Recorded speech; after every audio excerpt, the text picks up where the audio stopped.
Types of acne, and how to treat them. Acne types. You may hear the term breakout used to describe all forms of acne, but this isn't always an accurate description. Not all types of acne spread across the skin. Clogged pores cause acne itself. These may be attributed to excess production of oil, bacteria, hormones, dead skin cells, ingrown hairs. Acne is usually associated with hormonal fluctuations experienced during your teenage years, but adults can experience acne, too. About 17 million Americans have acne, making it one of the most common skin conditions among both children and adults. Identifying which type of acne you're experiencing is key to successful treatment. Acne may be non-inflammatory or inflammatory. Subtypes of acne within these two categories include blackheads, whiteheads, papules, pustules, nodules, cysts.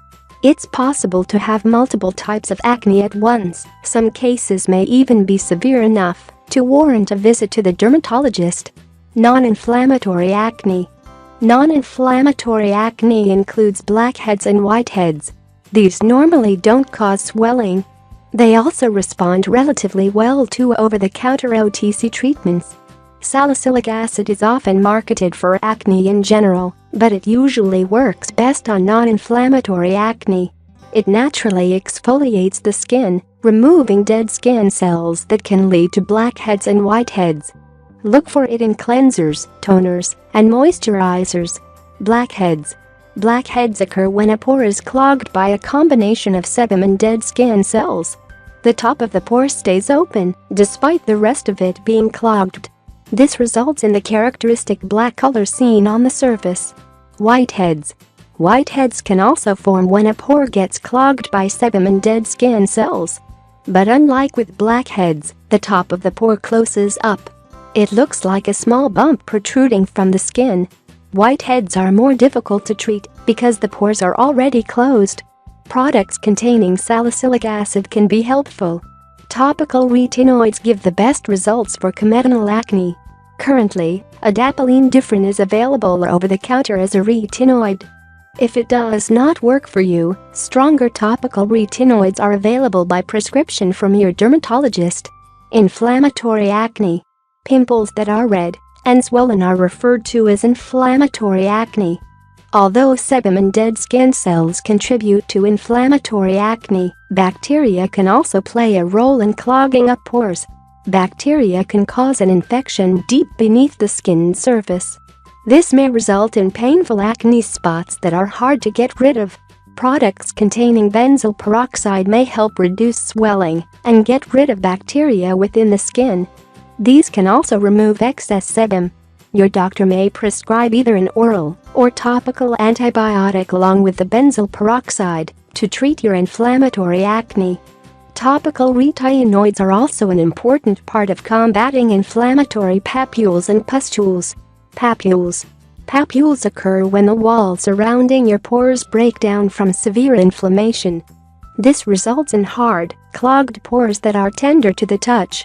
The skin around these pores is usually pink. Pustules.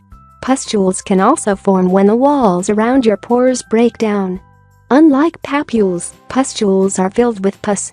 These bumps come out from the skin and are usually red in color. They often have yellow or white heads on top. Nodules. Nodules occur when clogged, swollen pores endure further irritation and grow larger. Unlike pustules and papules, nodules are deeper underneath the skin. Because nodules are so deep within the skin, you can't typically treat them at home. Prescription medication is necessary to help clear these up. Your doctor or dermatologist will likely prescribe the oral medication Isotretinoin citrate. This is made from a form of vitamin A and is taken daily for 4 to 6 months. It can treat and prevent nodules by decreasing oil gland size within the pores. Cysts. Cysts can develop when pores are clogged by a combination of bacteria, sebum, and dead skin cells.